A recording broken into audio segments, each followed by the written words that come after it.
Hola, hoy les voy a explicar qué es el movimiento parabólico o movimiento en el plano o movimiento de proyectiles. Iniciemos. Este movimiento se lo conoce de tres formas: movimiento de proyectiles, movimiento parabólico. ¿Por qué parabólico? Porque el movimiento describe una trayectoria en forma de parábola, como lo podemos ver aquí, una parábola cóncava hacia arriba. O también como movimiento en el plano. ¿Por qué movimiento en el plano? Porque este movimiento tiene componentes en X y en Y. Y por ello algunos parámetros como la velocidad va a tener sus componentes en X y componente en Y. Bueno, aclarado esto, continuemos entonces. Vamos a ver las características de este movimiento. Dentro de las características vamos a ver el movimiento sobre el eje X. El movimiento sobre el eje X lo describe el movimiento rectilíneo uniforme o MRU.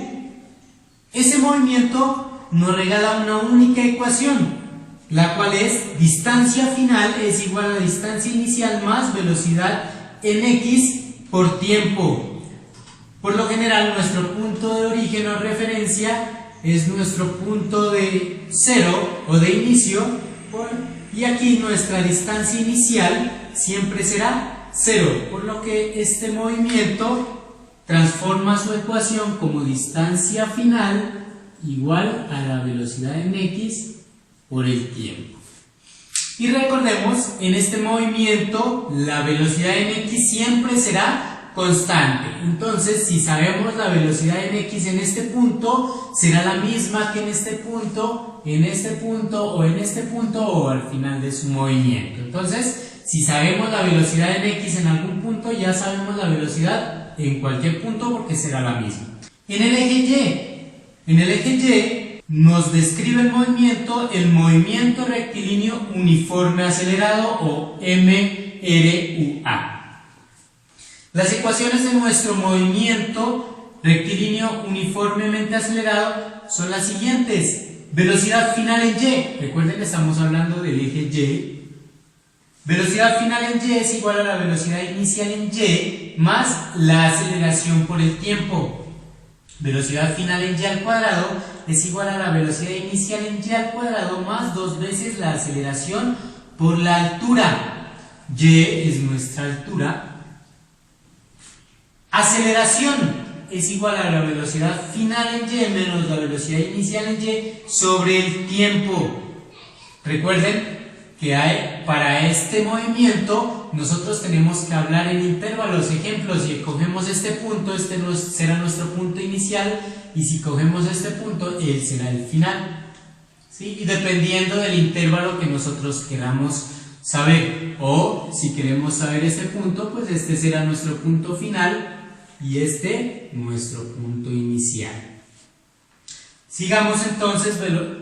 Altura final es igual a altura inicial más la velocidad inicial en Y por el tiempo más 1/2 de la aceleración por el tiempo al cuadrado.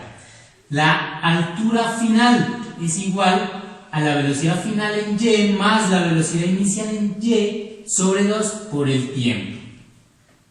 Ya entonces sabemos en cada uno de los ejes cuál es el movimiento que nos describe nuestro movimiento parabólico. Bueno, vamos con nuestras demás características. Las ecuaciones en el eje Y tienen aceleración, algunas de ellas, pero la aceleración es nuestra gravedad, y como sabemos que nuestra gravedad siempre va hacia abajo, la tomamos como negativa. Otra característica muy importante: cuando el objeto alcanza su altura máxima, en este punto, cuando el objeto alcanza su altura máxima, la velocidad en Y será 0. Claro, porque él no sigue su movimiento en Y, sino que se desplaza un momento solo en X, en Y ya no. Por lo tanto, la velocidad en Y es igual a 0 cuando la altura es la altura máxima. Sigamos, el tiempo en Y va a ser igual al tiempo en X en cualquier punto. Es cierto tomemos este punto. La distancia que recorrió en X para llegar a este punto, ¿sí?, es esta, y la altura sería esta, y el tiempo que gastó este objeto en llegar aquí para recorrer esta distancia y esta altura va a ser exactamente el mismo. El tiempo en que alcanza la altura máxima, ¿cierto? Si nosotros ya tenemos ese tiempo, ya podemos encontrar el tiempo que demoró el objeto en alcanzar su distancia máxima en X.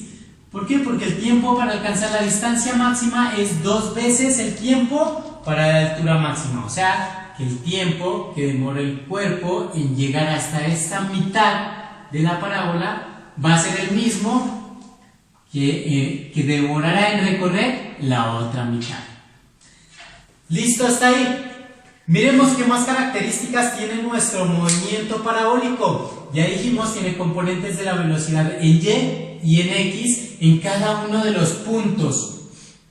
En el punto donde alcanza la altura máxima, sabemos que la componente de la velocidad en Y es igual a 0. ¿Hasta ahí? Bien, miremos en la mitad inicial de nuestra parábola. La componente en Y siempre va hacia arriba, o sea, es positiva. Miremos en la segunda parte de nuestra parábola. La componente en Y irá hacia abajo, entonces la componente de la velocidad en Y será negativa, así como la gravedad. Entonces, tomemos este punto para seguir explicando la parte de nuestras componentes. Este punto lo hemos graficado nuevamente aquí. Nuestra componente de la velocidad en Y, nuestra componente de la velocidad en X, nuestra velocidad B. Nuestra velocidad B es el resultado de las componentes de la velocidad en X y la velocidad en Y. Cuando sumamos esas dos componentes, obtenemos nuestra velocidad resultante o nuestra velocidad. ¿Sí? Entonces, aquí no lo podemos estar viendo inicialmente de forma correcta la suma gráfica de los vectores, pero si esta componente en Y la movemos y la colocamos de este lado, como lo tenemos aquí, ya tenemos en forma clara la suma de nuestras componentes utilizando el método cabeza-cola. Entonces, cabeza-cola y la componente o la velocidad resultante va desde la cola del vector inicial hasta la cabeza del vector final. Esa será nuestra B. Entonces recordemos, si en algún ejercicio nos dicen la velocidad con que sale el proyectil, sabemos que estamos hablándonos de la velocidad resultante. Bueno, entonces ya tenemos o ya sabemos que la velocidad se descompone en velocidad en Y y velocidad en X. Aquí tenemos un triángulo rectángulo, entonces vamos a ver a qué es igual cada una de nuestras componentes. Entonces, como es un triángulo rectángulo, podemos aplicar las identidades trigonométricas seno, coseno o tangente. Recordemos que el seno de nuestro ángulo θ es igual a ¿qué? A cateto opuesto. ¿Quién es el cateto opuesto? En este caso, el que está enfrente del ángulo, que es nuestra velocidad en Y sobre hipotenusa. En nuestro caso, la hipotenusa es la velocidad resultante. Si vamos a despejar B sub Y aquí, entonces B sub Y es igual, esta velocidad resultante que está dividiendo pasa al otro lado a multiplicar velocidad resultante o B por seno del ángulo. Con coseno de nuestro ángulo es igual a cateto adyacente. En nuestro caso el cateto adyacente es B sub X sobre hipotenusa, que será nuestra velocidad resultante B. Por tanto, si queremos despejar la componente de la velocidad en X, esto te está dividiendo, pasa al otro lado a multiplicar, y nuestra velocidad en X será igual a velocidad resultante que pasó al otro lado a multiplicar por el coseno del ángulo θ.